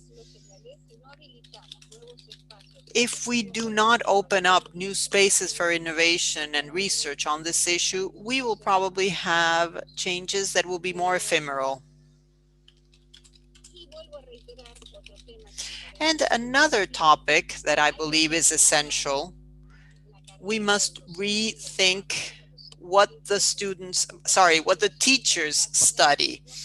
how the teams in the different chairs have to be considered in a different manner. We cannot have a head of, or a head of the chair and then a deputy head, but we must have a different set of roles, different profiles, and this has to be reflected both on our regulatory frameworks and also when becoming part of teaching programs. I think this is essential to ensure this the consolidation of this change, because if the university does not have a set of academic professors that are fully committed, it will be very difficult to really change the practices, which in such a conservative institution such as ours, it will have the weight of historical inertia. So thank you. I fully agree. I fully agree in this answer to the second question from the point of view of management that is so wide and far-reaching. But I would add one more thing. How can we fully leverage this experience? For example, in the CITEP model and in the virtual university system, for example, and what it means for the Guadalajara University. If we could think of different examples of entities that have experienced these different models for a long time. We're talking about scholarships and programs, and I would like to associate this with the assessment of the quality of the programs, that topic. We've realized that there were major efforts made to generate indicators for distance modalities and online methodologies. And one may wonder if this year the evaluations will be like on hold, because there was so many exceptions in the way of working everywhere in the world and in every program and every career. However, for those of us who already were working virtually, things just continued as they were. And these quality assessment criteria are associated with support, with management. And what I mean is that it's not just the teachers who must engage in these efforts, but when we apply an online model, there are certain aspects that are distributed from, for example, the production of the media, the way in which a course is designed, how a platform is created and designed. And of course, teachers cannot do it all. And these problems and this burnout syndrome that we're seeing in teachers and how much workload they've had to carry, this has to do with the fact that they've had to take on many roles that in other models are more distributed. And quality criteria is one part of it. So we're going to see how this is in other teams, how technological support works, and how the means are being used and how the resources are being used. So I fully agree that we need to rethink this. When we're talking about hybrid models, of course, we will have to make adaptations. But one thing that we've lost sight of during the pandemic, I think, or a little bit lost sight of, is that when online education is managed, a part of the time is counted differently. And now we're seeing anecdotes, of professors who maybe are so upset and maybe want to finish a program, so they decide to dedicate a certain number of hours. Others are concerned because the students do not participate in the interactive sessions, or that they feel stressed. And so there is not like when education is actually prepared specifically for online, there is some kind of support, and these things can be anticipated and are considered, how to support people when they are suffering from stress. So what I would expect for the future is that this hybrid model could be combined with the experience and the support of these areas for teachers, so that it can become lighter in a way for them. When we think about professors and educators, I think synchronic models sometimes reproduce certain practices that are precisely those that are in the process of challenging. For example, using the different means for education, we must consider that I think the ideal is to have more autonomous students that work per projects, that work solving problems.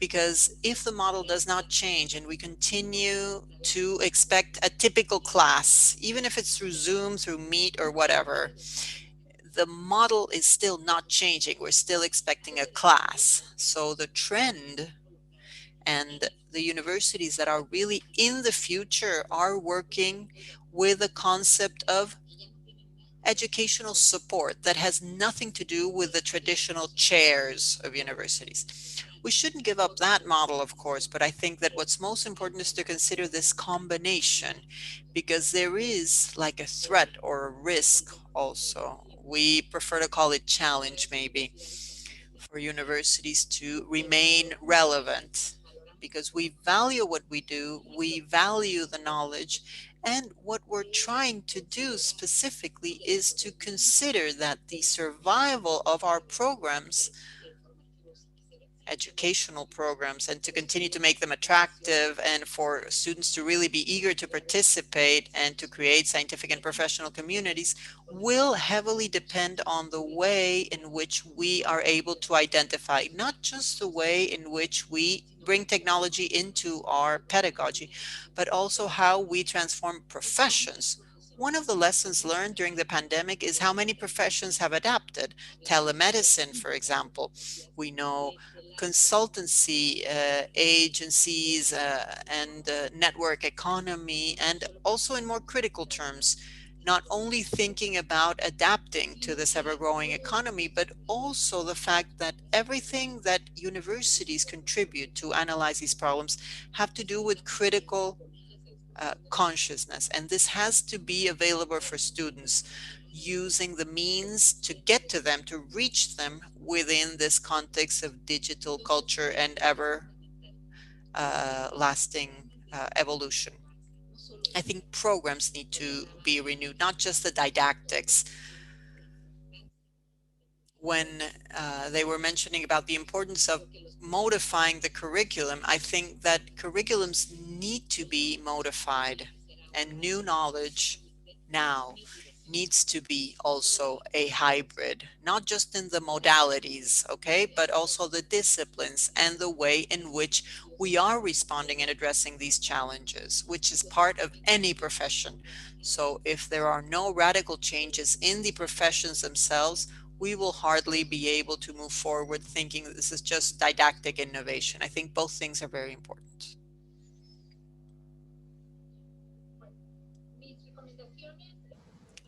Okay, my recommendations focus on three groups. The first one are governments. Governments have to actually revise the public policies and revise how they provide higher education institutions with mechanisms for them to be more flexible in what they offer in research in every project they undertake. Because sometimes initiatives are great, you know, for institutions, for professors, for researchers, but then there's a very clear ceiling in terms of public policy. So the governments must revise those policies, and everything we are seeing today in terms of connectivity, in terms of incentives, in terms of professors, and also the support for different programs that focus on innovation. This is to generate new forms of teaching. This would be one recommendation. As for leaders of higher education institutions, I've always believed that example leads the way. And this can be seen in the top management, and when that is consistency between what we say and what we do. We cannot talk about incorporating technologies and disruption and having information systems. And when we do the first exercise with the professors or with the academic directors, when we need to convince the higher authorities. I mean, I think that this has become paramount need, and we do not need to convince anyone. If we're still having to convince, then the leadership is not working. So we need to make decisions in this regard. But also, there is a very important point, which is effective communication. we are not fully leveraging the tools and the opportunities for effective communication to really engage, to involve, to really inform, and to really create a collaborative process to form new projects. And I think that effective communication is very powerful and we do need to implement it. There has been some discussion on the flexibility of designing the curriculums, and I think that's very important. But I think that apart from being flexible and instead of focusing only on the needs, I think we need to focus on the recognition and the acknowledgement of previous elements. I think that maybe formal education and the transition between the different phases and those itineraries, to have more flexible and less closed up limits between the different modalities, and not just with modalities, also flexibility in the context. We need to really focus on creating policies. When these programs are designed, we need to really focus on what really makes a difference, not just an ornament or a decoration. Yes, we cannot waste our time and continue having traditional programs of 5 or 6 years when that could easily be taught in less time and really have that flexibility. Another thing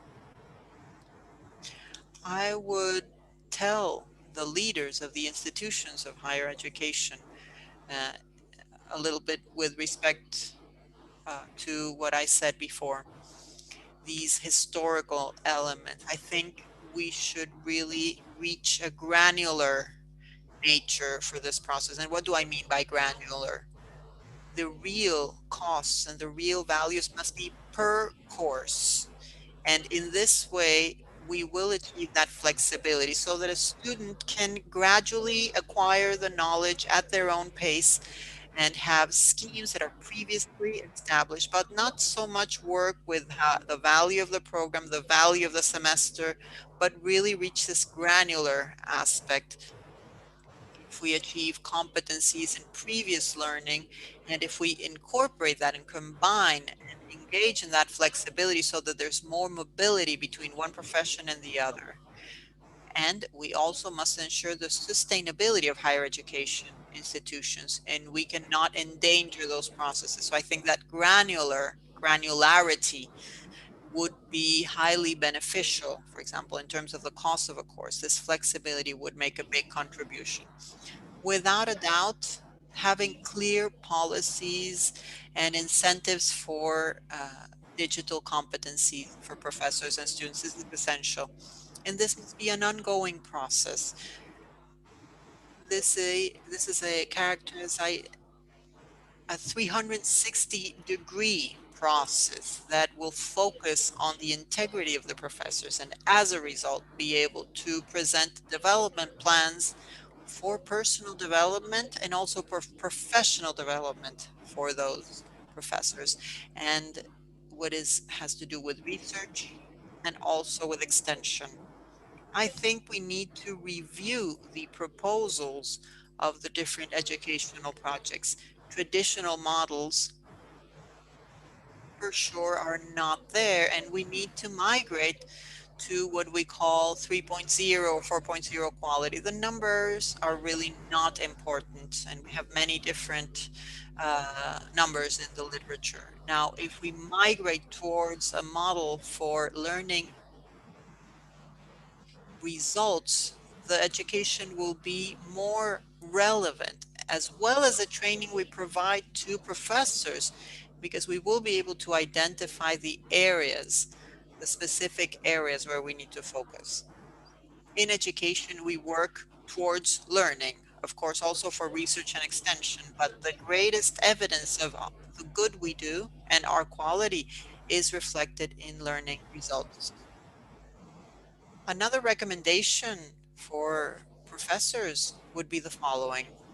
I would recommend them to continue working on the new strategies for evaluation. This is essential. This is where innovation must take place. Innovate in the way in which you design your classes. Innovate in the way you incorporate technologies. Innovate in how you get to know the student and what questions you ask. The answers are there. The answers are in many books and on the internet. Here, the real gist is how to ask good questions. Also have clarity in terms of the variety of activities. They're not just evaluations. So policies would need to take place in this sense, valuing how the learning processes sometimes become more important and evaluations are a mere qualification.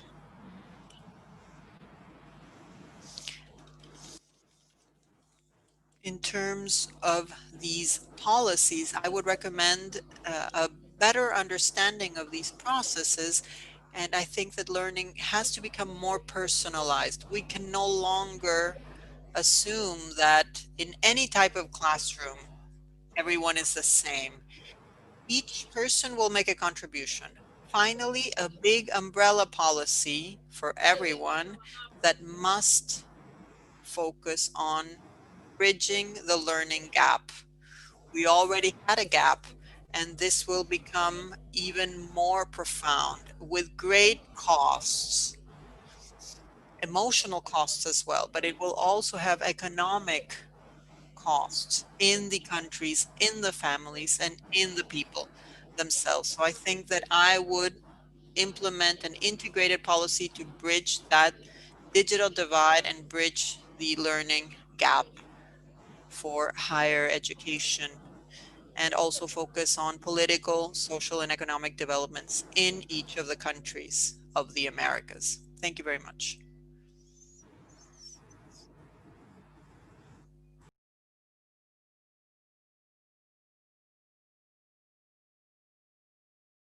My fellow panelists, I believe, have really focused on every issue, and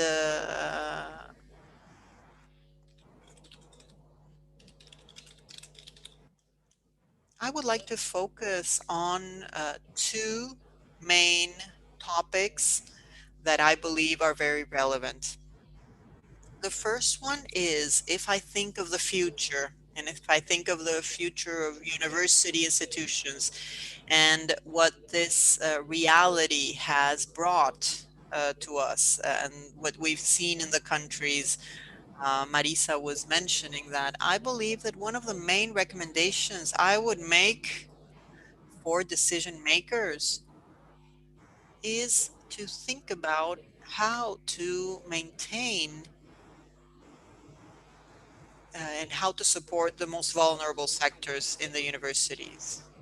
Because we've heard a word inequality over and over. We've heard gap over and over. If you look on the internet very quickly, you can see so many articles, academic papers, and press releases that address the issue of the digital divide and inequality and the gap.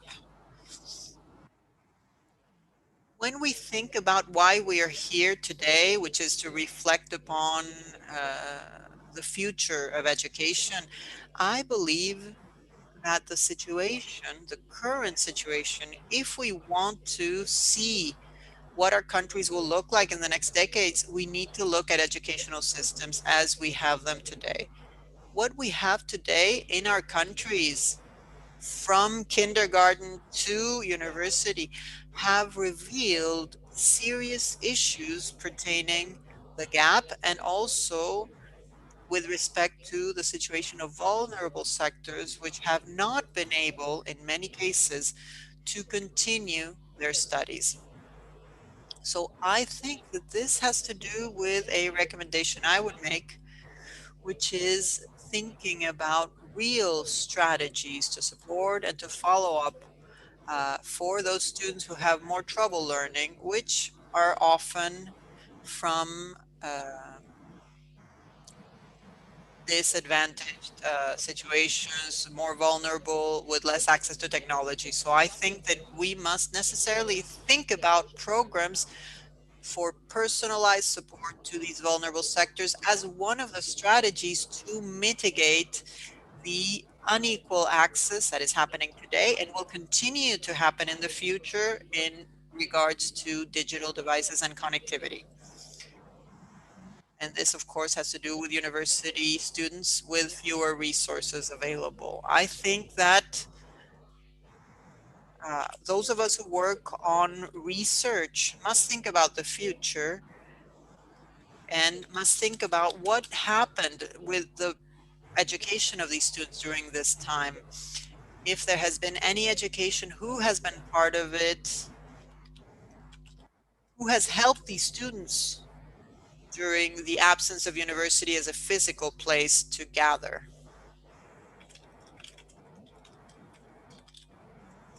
So we must think about strategies to promote learning with a focus on inclusion of more vulnerable sectors.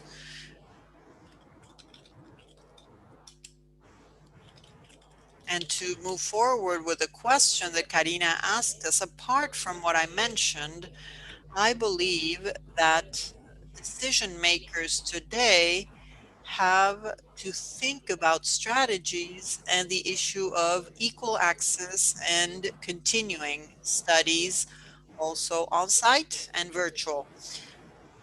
I believe that the colleagues said this before me, my colleagues said this before me. It is essential to focus on the professional development of teachers and professors and on access of the university community to resources for learning and for teaching in this hybrid modality. And also quality of the virtual education. All university professors of every country are concerned about that issue because they are dealing with the need, for example, to take tests virtually and to give tests virtually. And so this has many problems involved. Another issue we must think about is the issue of internationalization. That is, what will happen with the internationalization of universities in the current situation of international restrictions, international mobility restrictions? To conclude, I would like to think about certain recommendations of university professors.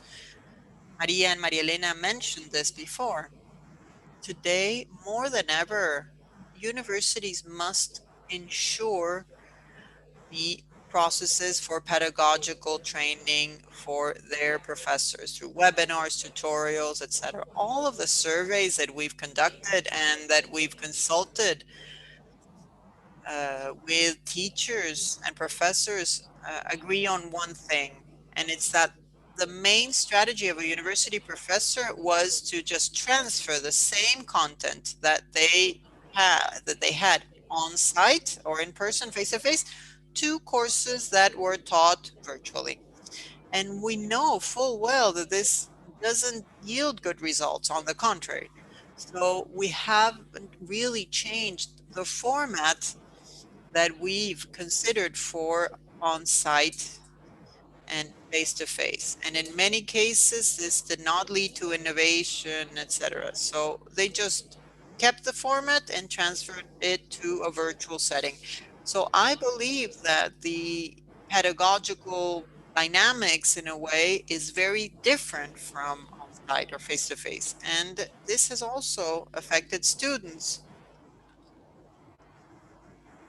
And they've suffered a lot of stress also because of the lack of knowledge on how to manage the virtual platforms, etc. So there is a big challenge here, which is for university professors to really incorporate educational strategies in the digital environment. And we need institutional support and the setup of solid strategies for professional development, because this is not just a spontaneous process that will happen overnight. It does require a policy to support the teachers. Thank you.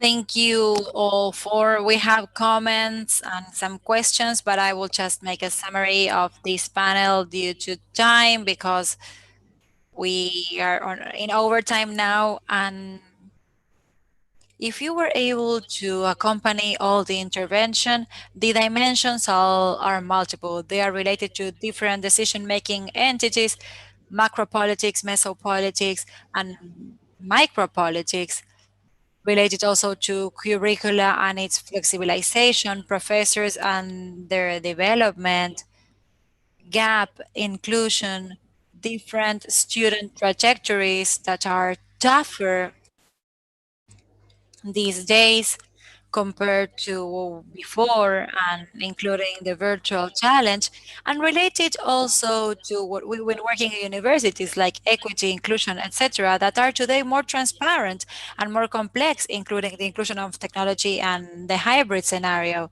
So we need to take into account the necessary leaderships, how to rethink them, being decision-making entities, students, professors, how to work on learning in a different way, how to rethink the curricula and the relation with the current jobs, how many new questions have appeared. And today we've been able to ask again questions that we already had with new visions. I believe that this panel reflects this complexity, the multidimensionality, the need to work collectively as a university, and not only from each one of the universities, but in this international arena to see what are the challenges not only for each country, but also for the world in terms of these problems that are here now, and also in terms of what is happening in Latin America, South America, and the rest of the world too. I believe that there are many questions to think about. We really thank you for being here. We really thank you for all the comments that we are going to be sending to each one of the speakers, thinking the complexity and the importance of their interventions. These are very tough questions, but we need to ask them in order to keep on thinking about our universities, taking into account the present and the future. Thank you very much. Thank you, everyone. Thank you. Thank you for sharing this panel. This was very rich, and I hope that we meet again somewhere in the virtual world, in the virtual now, at least so far. Thank you, everyone. Bye.